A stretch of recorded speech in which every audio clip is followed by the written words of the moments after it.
Hello, friends. What's good, you all?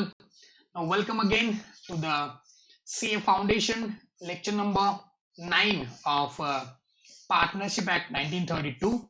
And we will quickly revise what we have seen in lecture number 8 so far. So, in lecture number 8, I have given you the homework of drawing the chart of section number 25 to section number 27. Small chart, I think you might have completed this. So what all things we have seen in this section 25 to 27, this provision was dealing with the liability towards the third party. So what they have stated in this, so section number 25 में ये कहा है कि liability of the partners for the acts of the firm. So every partner is jointly and severally liable for the acts of the firm. Means every partner is an agent of each other.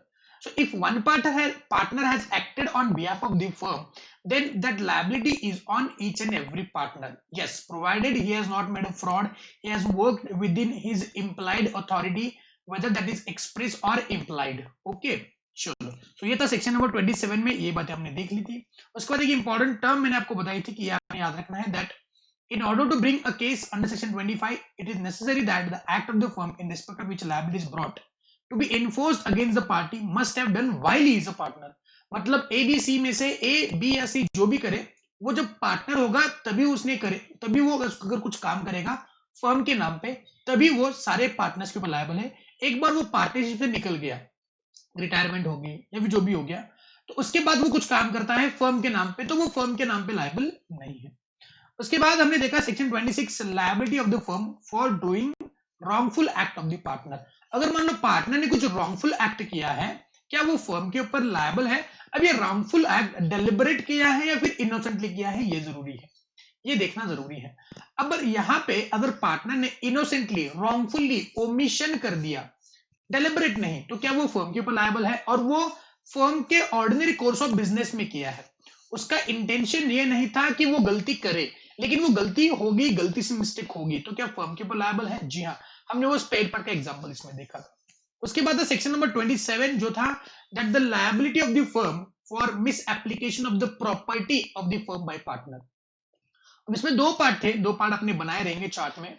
पहला part ये था कि अगर मान लो firm के पैसे या फिर कोई प्रॉपर्टी पार्टनर ने इंडिविजुअल कैपेसिटी में रिसीव किए हैं और उसको मिस अप्लाई किया, या फिर दूसरा पैसे या प्रॉपर्टी फर्म के नाम पे ही आए हैं और फिर पार्टनर ने उसमें से पैसे निकाल के उसको उड़ा दिया या फिर मिस अप्लाई किया, तो क्या उसके इसमें फर्म लायबल रहेगा? जी हाँ, यहाँ पे फर्म लायबल रहेगी. अब यहाँ पे एक बात मैं आपको बोलना भूल गया, दैट अगर मान लो फर्म अगर ये नुकसान भरपाई करके दे रही है थर्ड पार्टी को, तो जिस भी पार्टनर ने ये नुकसान करवाया है या फिर जिस भी पार्टनर ने ये पैसे या प्रॉपर्टी का गलत इस्तेमाल किया है, बाकी पार्टनर्स उस पार्टनर के ऊपर उसके रिकवरी का केस जरूर फाइल कर सकते हैं. मतलब ए ने अगर अपने क्रेडिटर से कुछ 10 करोड़ रुपए रिसीव किए हैं और वो पैसे उसने उड़ा दिए हैं, तो उस केस में बी और सी जो उसके दूसरे पार्टनर है, वो 10 करोड़ के रिकवरी का केस ए के अगेंस्ट फाइल कर सकते हैं.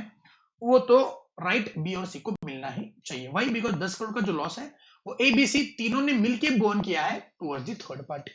तो ये थे सेक्शन 25, 26 एंड 27. उसके पहले भी देखा था हमने कल के लेक्चर पे. Section number 24, what is effect of notice to acting partner.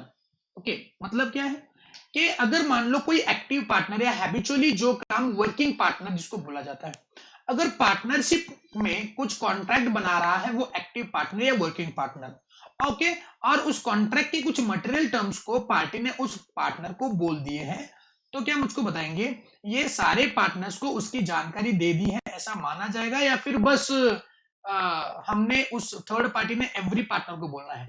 अगर मान लो मेरे फर्म में 50 पार्टनर है, तो 50 पार्टनर को बोलने की जरूरत नहीं है, एक किसी पार्टनर को बोल दिया तो काम हो जाएगा. हाँ, अगर वो पार्टी, वो पार्टनर और वो थर्ड पार्टी मिलके फ्रॉड करना चाहते हैं पार्टनरशिप फर्म के ऊपर, तो इस केस में ये नोटिस सारे पार्टनर्स को दिया है, ऐसा नहीं माना जाएगा.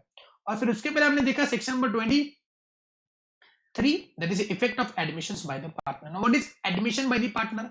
एडमिशन का मतलब होता है कोई भी लायबिलिटी या फिर कोई ऑब्लिगेशन जो पार्टनर ने अपने ऊपर बनाया है as a working in the ordinary course of business and the matter which is concerning the affairs of the firm. जो भी मैटर पार्टनरशिप फर्म के कंसर्न में डील कर रहा है या फिर पार्टनरशिप फर्म के बिजनेस के रिलेटेड है और वो ऑर्डिनरी कोर्स ऑफ बिजनेस में है। और हालांकि जो सो हमने देखा है कि हर एक पार्टनर दूसरे पार्टनर का एजेंट होता है, फर्म का एजेंट होता है, तो जो भी काम जो भी पार्टनर वो करेगा अपनी अथॉरिटी के अंदर तहत रह के करेगा, तो वो काम भी क्या माना जाएगा बोलो, पार्टनरशिप फर्म के ऊपर ये एविडेंस है कि वो काम पार्टनरशिप फर्म के नाम पे ही हुआ है और पार्टनरशिप फर्म थर्ड पार्टी की तरफ उस चीज के लिए लायबल हो जाती है। क्लियर है? अब इसमें भी एक पॉइंट था जो नोट था, ये वाला नोट, ठीक है ना, थर्ड पार्टी को नहीं सॉरी ये वाला पॉइंट नहीं था, सॉरी ये पिछले पॉइंट का था, सॉरी सेक्शन 23 में एक पॉइंट था एक्चुअली, यस ये वाला note. So if the representation और admissions is beyond the limit, अगर मान लो वो रिप्रेजेंटेशन या ऑब्लिगेशन जो भी बनाए हैं एडमिशंस है, अगर मान लो वो पार्टनर के बियॉन्ड अथॉरिटी है, अब तक हमने क्या पढ़ा कि वो जो भी अथॉरिटी है वो पार्टनर के अथॉरिटी में होनी चाहिए, लेकिन अगर वो बियॉन्ड अथॉरिटी काम करे और वो मान लो पार्टनरशिप के भले के लिए है, तो क्या उस केस में ये काम वैलिड माना जाएगा? जी हाँ, ये काम वैलिड माना जाएगा। ये हमने उस सेक्शन 23 में पढ़ लिया था। अब बढ़ते हैं अपने आज के सेक्शन के साथ। आज का सेक्शन है अपना section number 29। Okay, what is section 29? Very important from exam point of view. Rights of transferee of a partners interest. Now what is partners interest? Partners interest, it does not mean partners का capital का interest. हमने partners का capital and interest वगैरह देखा था, interest on capital या फिर interest on advances made by partner to the firm. अगर मान लो कोई पार्टनर कैपिटल से कुछ ज्यादा पैसे ब्रॉट इन करता है अपने फर्म में, तो उसको इंटरेस्ट मिलता था। कितना मिलता था? 6% पर एनम से मिलता था। कुछ याद है? उसके लिए एग्रीमेंट में, डीड में ये बात लिखी होनी चाहिए। अब उस इंटरेस्ट की यहाँ पे बात नहीं कर रहे, यहाँ पे ये बात कर रहे इंटरेस्ट यानी कि वट एवर प्रॉफिट और वट एवर रेम्यूनरेशन और I can say whatever interest on capital means whatever takeouts in monetary terms एक पार्टनर अपने फर्म से जितने भी मॉनिटरी टेकआउट्स लेता है यानी कि बेनिफिट्स डिराइव करता है, मोटा मोटी यहाँ पे मतलब बेनिफिट्स, जो भी बेनिफिट्स एक पार्टनर को अवेलेबल है इन पार्टनरशिप फर्म, जो भी बेनिफिट्स एक पार्टनर्स को अवेलेबल है फ्रॉम द पार्टनरशिप फर्म, इसको हम लोग बोलते हैं पार्टनर्स का उस फर्म में इंटरेस्ट।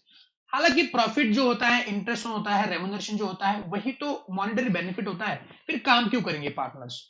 तो जो भी इंटरेस्ट है, क्या उस इंटरेस्ट को एक पार्टनर है एक पार्टनरशिप फर्म में, उसको पार्टनरशिप फर्म से प्रॉफिट मिलता है, रेम्यूनरेशन मिलता है, इंटरेस्ट ऑन कैपिटल मिलता है, क्या वो एक पार्टनर उस अपने इंटरेस्ट को, खाली इंटरेस्ट को, क्या वो किसी और को ट्रांसफर कर सकता है?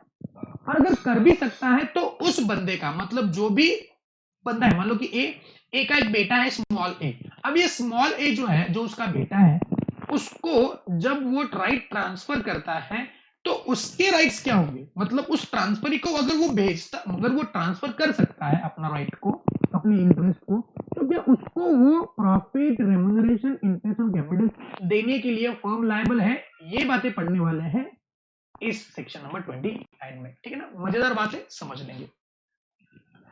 Now, a transfer by a partner of his interest in the firm, either absolute or by mortgage, or by the creation by him of charge on such interest, does not entitle transferee. ये सबसे important, does not entitle transferee. Transferee मतलब के जिसको वो right transfer हुआ है उसको, हमारे एग्जांपल में उसका बेटा, ए का बेटा, during the continuance of the firm, to interfere in the conduct of the business or to require accounts or to inspect the books of accounts, but what he can entitles to transferee only to receive the share of the profits of transferee firm, and transferee shall accept such accounts of profit agreed to by partner. Second को भी पढ़ लेते हैं, फिर detail में discuss करते हैं। If the firm is dissolve, अब यहाँ पे तो बात किया कंटिन्यूएंस में वो ये बातें नहीं कर सकता। अगर मान लो फर्म डिसॉल्व हो जाती है, अगर फर्म क्या हो जाती है बोलो, डिसॉल्व हो जाती, डिसॉल्व मतलब कि बंद हो जाती है, और if the transferring partner ceases to be partner, या फिर क्या होता है, ट्रांसफरिंग पार्टनर नहीं रहा, अभी ए फर्म का पार्टनर ही नहीं रहा, ए ने पार्टनरशिप से रिटायरमेंट ले लिया, द ट्रांसफरी इज एंटाइटल, अब ट्रांसफरी जो स्मॉल ए है, is entitled against the remaining partner जो रिमेनिंग पार्टनर है, to receive the share of the asset, अब उसको क्या मिलेगा, receive the share of the asset of the firm to which transferring partner is entitled. जो a का share था property में वो क्लेम कर सकता है small a, and for the purpose of ascertaining that share to account from the date of the dissolution, या फिर वो क्या कर सकता है, क्लेम कर सकता है दैट जब से जहां तक वो क्या था बोलो dissolution, sorry, for the purpose of asserting the share to an account, उसका जो अकाउंट में शेयर था, अकाउंट मतलब क्या, यहाँ पे तो असेट का शेयर हो गया, अकाउंट का शेयर मतलब क्या, जिस दिन तक वो पार्टनर था कौन ए, उस दिन तक का प्रॉफिट जो है उसको कैलकुलेट करने के लिए वो क्या कर सकता है, रिमेनिंग पार्टनर्स के ऊपर क्या कर सकता है बोलो, केस कर सकता है, फिर रिमेनिंग पार्टनर को बोल सकता है कि जब तक मेरे पापा पार्टनर थे तब तक के मेरे अकाउंट्स मुझको बताओ। अब क्या हो सकता है कि वो रिटायर भी हो सकता है, या फिर ए जो ओरिजिनल ए है पार्टनर है उसकी डेथ भी हो सकती है, तो उसके बाद उसका जो ट्रांसफर ही रहेगा, मतलब हमारे केस में लोग नॉमिनी नॉमिनी बोलते हैं, तो this is just like a nominee. So nominee क्या कर सकता है, जितना भी शेयर ऑफ असेट था उस पार्टनर का वो क्लेम कर सकता है रिमेनिंग पार्टनर से, या फिर और उसके साथ साथ और क्या कर सकता है कि जिस दिन तक वो पार्टनर था कौन, उसके पापा, उस दिन तक के अकाउंट्स को असर्टन सेटल करने का भी क्लेम या फिर उनके ऊपर बोल सकता है कि प्लीज मुझको जहां तक मेरे पापा पार्टनर थे वहां तक के अकाउंट्स असर्टन करके दो और मेरा शेयर ऑफ प्रॉफिट मुझको दे दो। क्लियर, चलो सो पहले देखते हैं सबसेक्शन 1, सबसेक्शन 1 क्या कहता है, ठीक है। अब एक ट्रांसफर बाय पार्टनर, कौन पार्टनर क्या कर रहा है, ट्रांसफर कर रहा है, क्या ट्रांसफर कर रहा है, इंटरेस्ट इन द फर्म। समझने के लिए हम लोग यहां पे पकड़ते हैं ओनली प्रॉफिट का जो इंटरेस्ट है वो ट्रांसफर कर रहे हैं, क्या कर रहे हैं बोलो, प्रॉफिट या फिर share of profit, share of right to share, right to share profit. क्या एक पार्टनर अपने पार्टनरशिप फर्म में से प्रॉफिट शेयरिंग का राइट रखता है, जी हाँ रखता है, ठीक है। अब क्या कर रहा है, ए जो पार्टनर है, ओके, यहाँ पे फर्म है ए बी सी, और इस फर्म से जितना भी शेयर ऑफ प्रॉफिट मिलेगा ए को, ए क्या करना चाहता है, वो जो शेयर है, वो जो राइट है वो ट्रांसफर करना चाहता है to his son, transfer to his son हो सकता है, मतलब काम तो ए ही करेगा, काम कौन करेगा, ए ही करेगा, लेकिन प्रॉफिट जो है वो ए के बेटे के नाम अकाउंट पे ट्रांसफर हो जाएगा। क्लियर, काम कौन करेगा, ए करेगा, लेकिन पैसा किसको जाएगा, उसके बेटे के पास जाएगा। मतलब अगर मान लो पार्टनरशिप फर्म ने उसके बेटे को वो शेयर ऑफ प्रॉफिट नहीं दिया, ट्रांसफर नहीं दिया, क्या नहीं किया, तो बटोबी सी बात है कि उसका बेटा, किसका बेटा, ए का बेटा पार्टनरशिप फर्म के ऊपर केस जरूर ठोक सकता है, उसको वो राइट मिलता है, उसको वो राइट मिलता है। लेकिन यहां पे क्या बोला है कि भले ही मिस्टर ए ने राइट टू शेयर प्रॉफिट जो उसके पास अवेलेबल था उसने किसको दिया, अपने बेटे को दिया, बेटा उस शेयर के लिए पार्टनरशिप फर्म के ऊपर केस जरूर ठोक सकता है, लेकिन वो क्या नहीं कर सकता, देखो अब यहां पे उसको right to share the profit मिला है, तो क्या इससे वो पार्टनरशिप फर्म का पार्टनर कहा जाएगा, whether he'll be called as a partner in ABC firm, partner in ABC firm।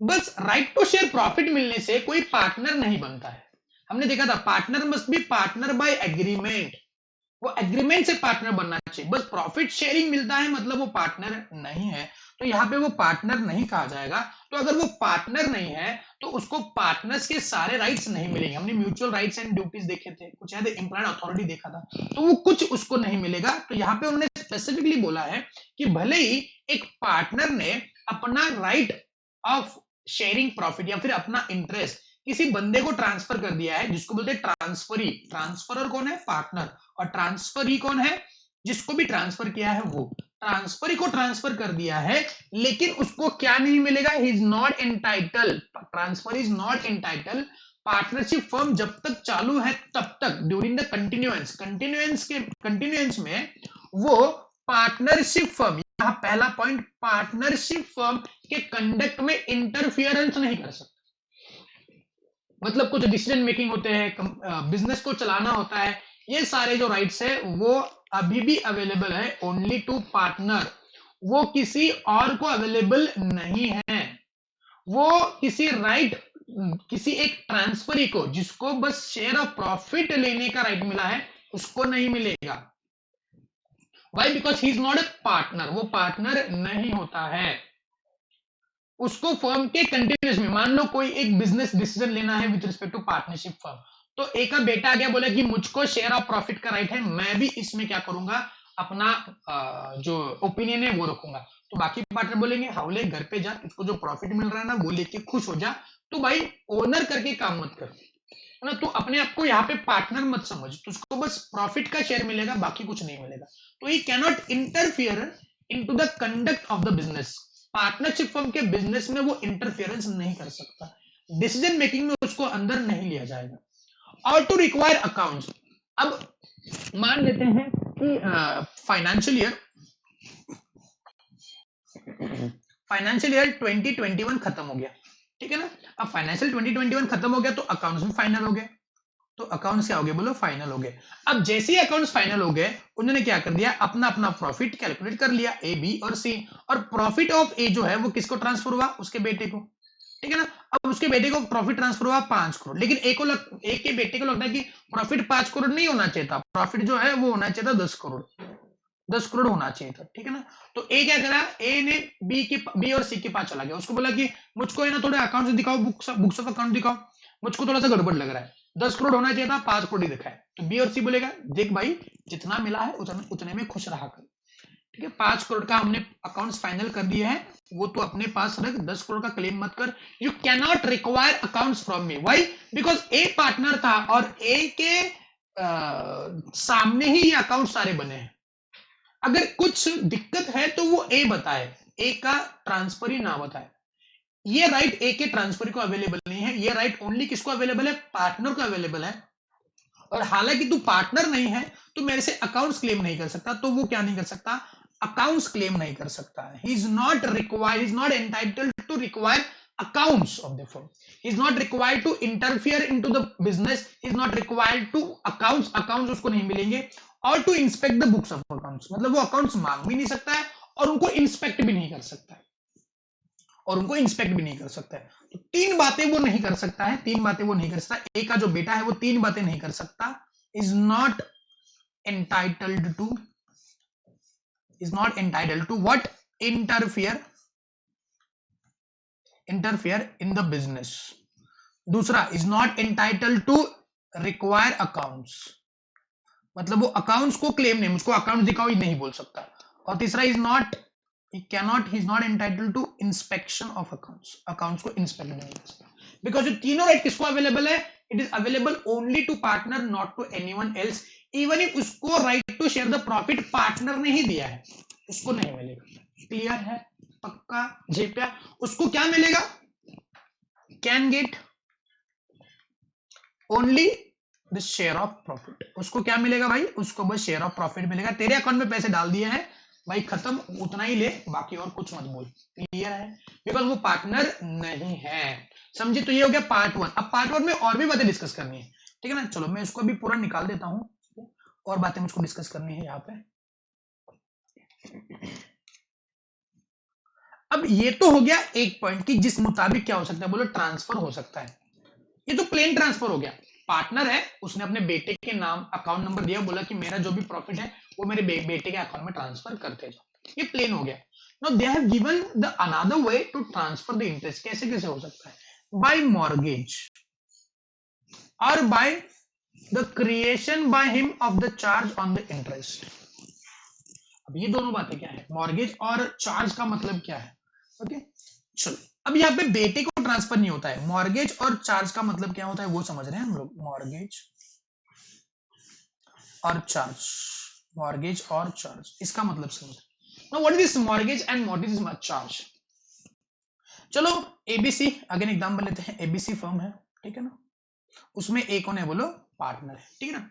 अब ए को क्या करना है, ए को अपना घर बनाना है, ओके, अपने सपनों का घर, हर एक की इच्छा होती है कि अपना सपनों का घर है।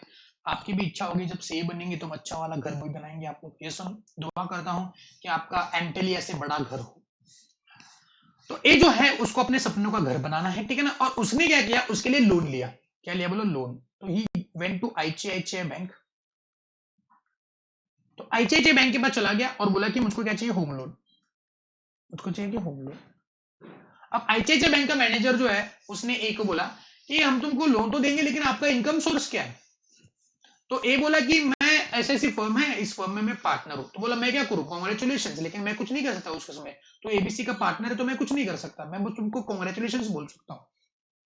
तो बोला ऐसे नहीं ऐसे नहीं ऐसे नहीं, मेरी फर्म जो है बहुत बड़ी है, ये उसके अकाउंट्स वगैरह ये रहे, ठीक है ना। अब इसमें देखो मुझको है ना सालाना जो है प्रॉफिट का शेयर मिलता है, प्रॉफिट शेयर मिलता है किसको, एज प्रॉफिट शेयर है ₹10 करोड़, 10 करोड़ रुपीस मेरा क्या है बोलो, प्रॉफिट शेयर है। और मैं क्या करता हूं, इसके बाद जितना भी मुझको प्रॉफिट मिलता जाएगा, सालाना जितना भी प्रॉफिट मिलता जाएगा, मैं क्या करूंगा, आपके नाम पे ट्रांसफर कर देता हूं। मतलब ये जो सारा जो प्रॉफिट है ना वो मेरे अकाउंट में ट्रांसफर नहीं होगा, वो आपके होम लोन में ट्रांसफर होता जाएगा। मतलब I am transferring my right to share the profit to you. मतलब आईसीआईसीआई बैंक, अब यहाँ पे ए का बेटा नहीं बल्कि एक ही बैंक है जो ट्रांसफर होगी, जो बाकी सारे पार्टनर से क्या क्लेम कर सकती है, only the share of profit, not anything else. तो इसको बोलते हैं क्या, मॉर्गेज। ट्रांसफर की जगह पे हम लोग क्या बोलते हैं, मॉर्गेज, मॉर्गेज। और बोल सकते हैं उसको चार्ज, मॉर्गेज या फिर चार्ज। क्लियर, पक्का, चेप्या, समझे। तो कोई लोन लिया है तो उसने क्या किया, अपने राइट के ऊपर मॉर्गेज, मॉर्गेज यानी कि क्या बोलते हैं उसको, कि उसको बोलते हैं हम लोग क्या, गहान बोलते हैं ना, मराठी में बोलते हैं गहान, गहान पत्र वगैरह बोलते हैं ना, गहान खत वगैरह बोलते हैं, वैसे मॉर्गेज डीड या फिर चार्ज बनाएंगे किसके ऊपर, उसके जो पार्टनर का जो राइट है टू शेयर द प्रॉफिट, उसके ऊपर उसने चार्ज बनाया, और उस चार्ज के तहत partnership firm is bound to pay to the transfer, that is ICICI bank, whatever share of profit of a to the bank. Bank को वो क्या करेगी, वो जितना भी प्रॉफिट शेयरिंग है वो क्या करेगी, उसको ट्रांसफर देगी। भाई बिकॉज ए ने बैंक को ट्रांसफर ही बनाया है for the purpose of what, getting the remuneration और getting the profit sharing to the bank for paying his liability of home loan.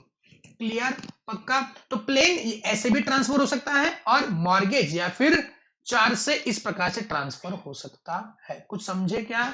तो सबसेक्शन 1 अभी यहाँ पे खत्म हुआ। लेकिन यहाँ पे भी बैंक क्या नहीं कर सकती, बैंक ये 3 बातें नहीं कर सकती। बैंक बस क्या कर सकती है, प्रॉफिट शेयर को क्लेम कर सकती है, बाकी और कुछ नहीं कर सकती। हाँ, अगर if firm is refusing to pay to the bank और to the as son the share of profit which has been of a, then bank और ए का बेटा जो भी है रिस्पेक्टिवली, वो फर्म के ऊपर जरूर केस फाइल कर सकता है। लेकिन बैंक हो या फिर ए का बेटा हो, वो इंटरफियर नहीं कर सकता फर्म के बिजनेस में, वो अकाउंट्स ऑफ द फर्म को रिक्वायर नहीं कर सकते, या फिर अकाउंट्स ऑफ द फर्म को इंस्पेक्ट जरूर नहीं कर सकते। क्लियर, पक्का। यस, तो ये हो गया सबसेक्शन 1। तो ये पॉइंट हमने कवर कर दिया है। अब बढ़ते हैं अपने नेक्स्ट पॉइंट की तरफ, ओके, जो है पॉइंट नंबर 2। नाउ ये तो जो बात हमने डिस्कस कर ली वो किसकी थी बोलो, ड्यूरिंग द कंटिन्यूअंस। अगर फर्म के कंटिन्यूअंस में ये बातें नहीं हो सकती, ठीक है।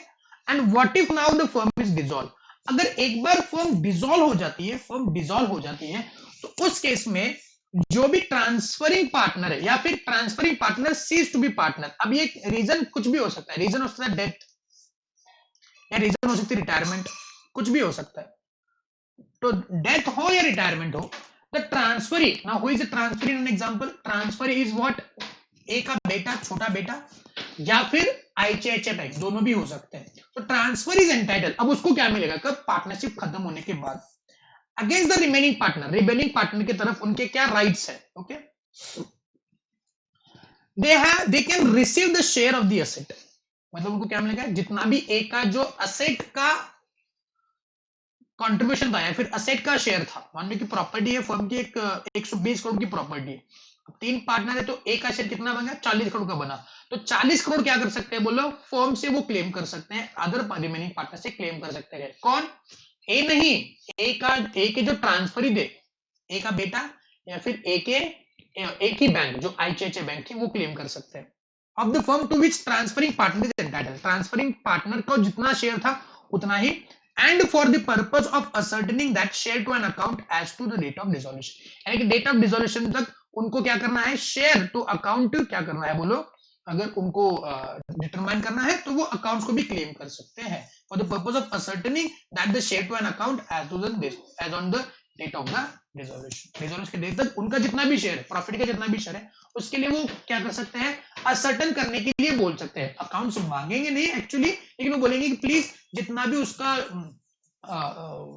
ये है प्रॉफिट या फिर लॉस जो भी शेयर है, वो प्लीज कैलकुलेट करके हमको बताओ। ये जरूर उनके अगेंस्ट उनको राइट मिल जाता है। तो ये रहा सबसेक्शन 2। तो सबसेक्शन 2 में क्या है, आफ्टर डिसोल्यूशन। सबसेक्शन 1 में क्या है, ड्यूरिंग कंटिन्यूएंस। तो आफ्टर डिसोल्यूशन क्या होगा, एक बार वो पार्टनर डिसॉल्व, वो फर्म डिसॉल्व हो गई या फिर पार्टनर पार्टनर नहीं रहा, तो उस केस में जो ट्रांसफर ही है, ए का बेटा या फिर आईसीआईसीआई बैंक, रिमेनिंग पार्टनर से शेयर ऑफ प्रॉपर्टी किसका, एक का क्लेम कर सकते हैं, या फिर उनको बोल सकते हैं they are entitled, they are having right to say that other remaining partners please ascertain the share of account of the retiring partner, या फिर whatever after dissolution of mister A. Clear, पक्का। तो ये रहा आपका section number 29 in detail. Okay, तो ये सारी इतनी सारी बातें हैं सेक्शन नंबर 29 में। ओके, तो सेक्शन 29 का अलग से चार्ट बनाएंगे हम लोग। पहले चार्ट बनाएंगे, फिर उसके नीचे ये दो एग्जांपल है वो लिखेंगे, ठीक है। चलो, सो चार्ट बनाते हैं पहले सेक्शन 29 का।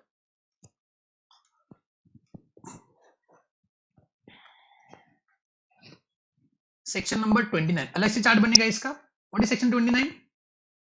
The right of transferee, right of transfer, ठीक है ना। ये उसका सिंपल सा नाम है, राइट ऑफ ट्रांसफर। तो इसमें दो पॉइंट है, during continuance, during continuance, and next one है आफ्टर डिसोल्यूशन। कंटिन्यूएंस किसका, फर्म का। Okay, during continuance of firm and after dissolution of firm. अगर मतलब ड्यूरिंग कंटिन्यूएंस ऑफ फर्म है, कंटिन्यूएंस चालू है, तो क्या होगा बोलो यहाँ पे। Point number one is entitled, transferee is entitled, sorry, transferee is entitled to share of profit, and यहाँ पे transferee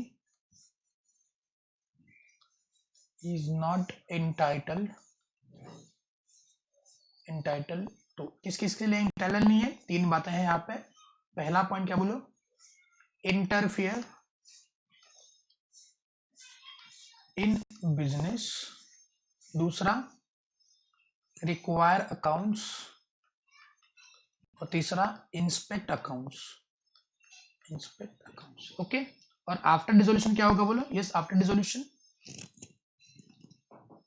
transferee is entitled to, sorry क्या बोलो, शेयर द प्रॉपर्टी और शेयर द असेट, शेयर इन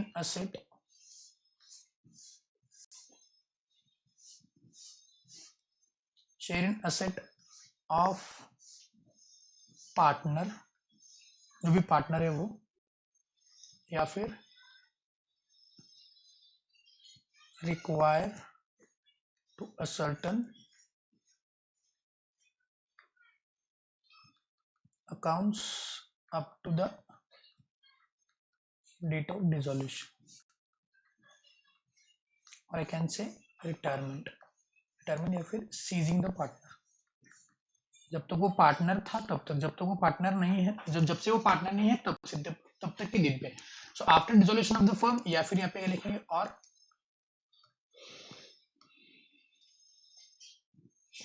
क्या लिखेंगे यहाँ पे, और ceasing to be a partner, clear है, पक्का। इन डिटेल डिस्कशन कर लिया हमने सेक्शन नंबर 29 का। तो प्लीज सेक्शन 29 को लिख देना बराबर से, राइट सेक्शन 29 प्रॉपरली।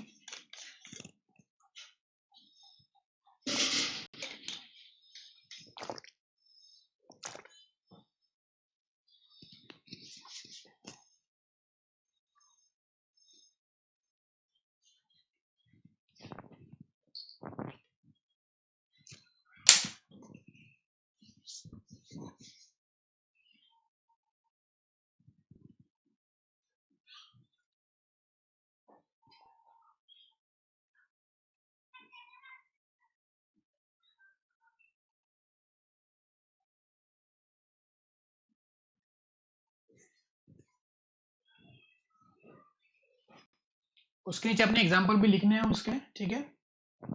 ऊपर जो 2 एग्जाम्पल हैं उसको भी अपने लिखना है।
ओके, चलो हो गया है आपका लिख के। तो ऊपर के पॉइंट्स एग्जाम्पल लिख देंगे। ये रहा आपका एग्जाम्पल, ये रहा एग्जाम्पल नंबर 1।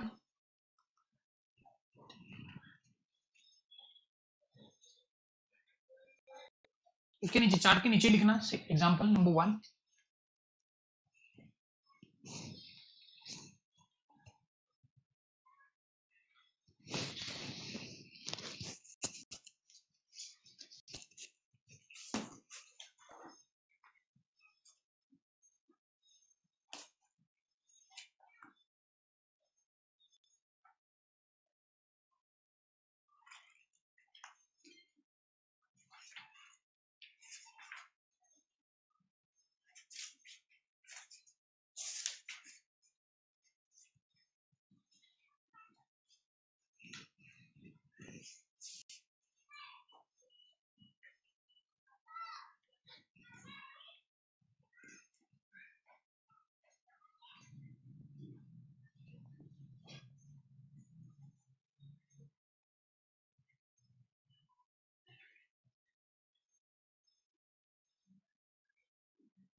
चलो ये हो गया है।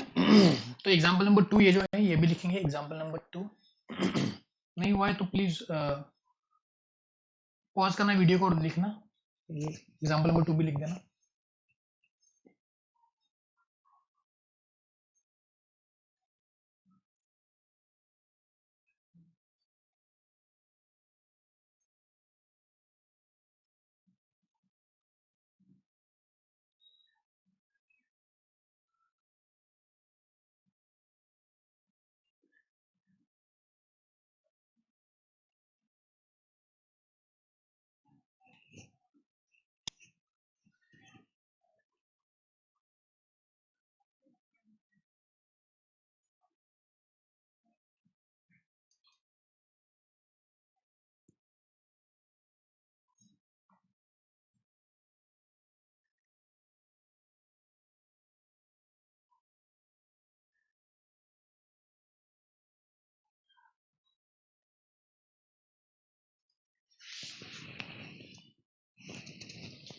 ओके चलो, ये हो गया अपना सेक्शन नंबर 29 यहाँ पे खत्म।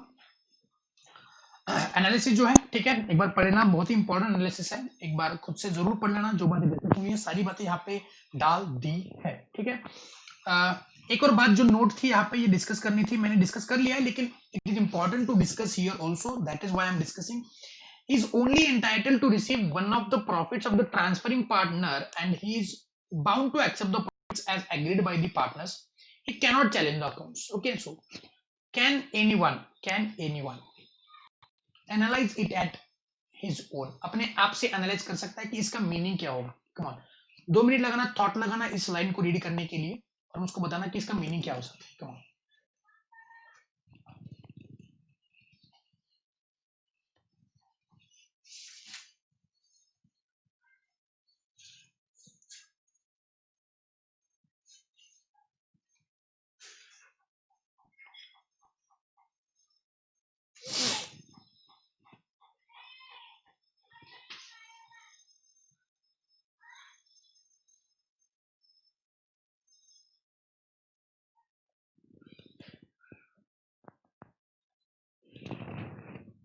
क्या बता रहे हैं यहाँ पे वो ये बता रहे हैं कि जो भी प्रॉफिट, अब जैसे कि हमने यहाँ पे देखा कि एबीसी फर्म का प्रॉफिट था कितना, बोलो प्रॉफिट जो भी था उसमें से ए का जो प्रॉफिट था मतलब 30 करोड़, कितना था बोलो 30 करोड़, फिर 15 करोड़, चलो 15 करोड़ का प्रॉफिट था, तो ए का शेयर कितना आ गया बोलो 5 करोड़, तो बी ए का ट्रांसफरी जो कि ए का बेटा है या फिर आईसीआईसीआई बैंक है, वो क्या बोलते हैं कि 5 करोड़ नहीं 10 करोड़ होना चाहिए था, तो बताएंगे क्या वो ऐसा कर सकते हैं?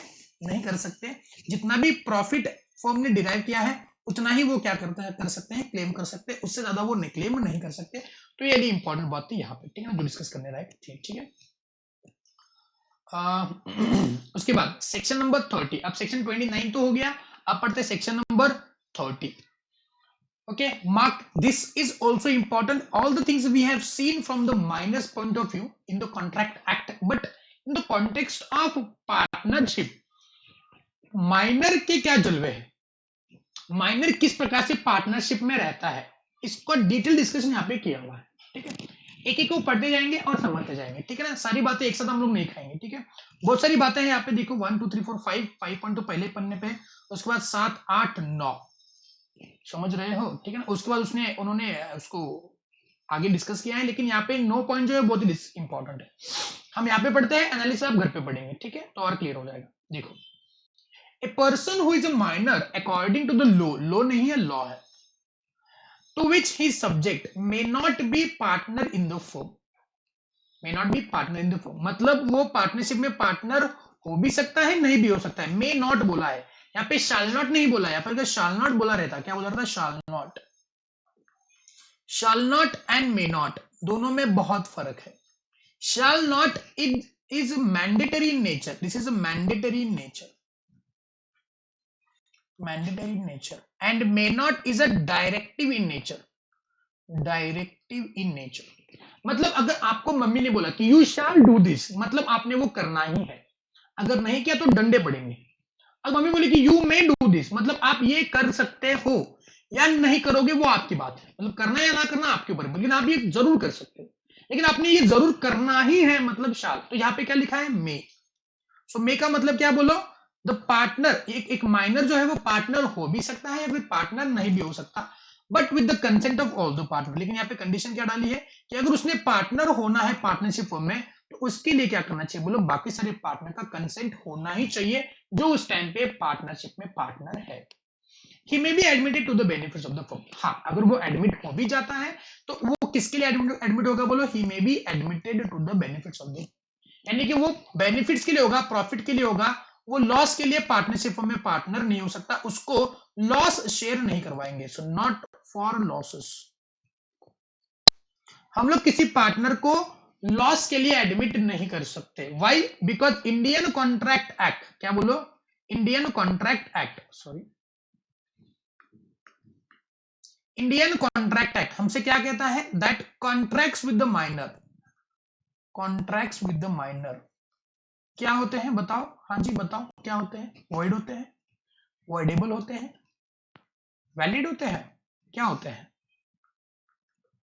कुछ याद है, भूली बिसरी बातें, कॉन्ट्रैक्ट को रिवाइज कर रहे हो तो ये बात जरूर पता होनी चाहिए, वॉइड एब इनिशियो। अब वॉइड एब इनिशियो का मतलब क्या होता है? वैलिड, वैलिड होते हैं ना, वैलिड होते हैं। इसका मतलब क्या होता है? That these are void from beginning।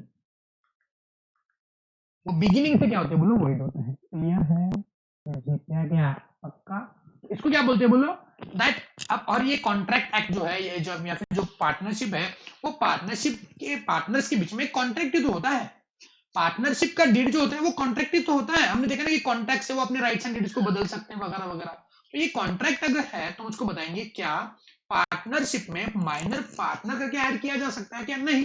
Y? Because वो क्या होता है? वो माइनर होता है, और माइनर के साथ किए गए सारे कॉन्ट्रैक्ट क्या होते हैं बोलो? वॉइड एब इनिशियो होते हैं। लेकिन हाँ, माइनर के बेनिफिट के लिए, यानी कि माइनर के अच्छाई के लिए, भले के लिए, अगर किसी की भलाई करते तो अच्छा ही होता है ना, फिर वो काम सही है गलत है वो बात अलग है। अब यहाँ पे बात वॉइड एब इनिशियो है, मतलब वॉइड ही है। किसी माइनर के साथ कॉन्ट्रैक्ट बनाना मतलब ये पॉइंट वॉइड ही होता है। लेकिन यहाँ पे उसके बेनिफिट के लिए अगर काम कर रहे हैं हम लोग, तो वो क्या माना जाएगा? वैलिड माना जाएगा। लेकिन कंडीशन क्या डाला है कि बाकी सारे पार्टनर का कंसेंट चाहिए। अब ए बी सी तीनों का कंसेंट होगा तभी डी, अगर माइनर है तो उसको माइनर करके पार्टनर करके हम लोग पार्टनरशिप में ले सकते हैं। लेकिन यहाँ पे भी कंडीशन क्या डाली है कि भले ही डी क्या है बोलो? माइनर है, उसको पार्टनर करके ले लिया है, लेकिन वो पार्टनर होगा only for the profits. Profit के लिए रहेगा, प्रॉफिट को छोड़ के लॉस के लिए उसको पार्टनरशिप में एंटर हम लोग नहीं करवाएंगे। क्लियर है? अरे पक्का समझे?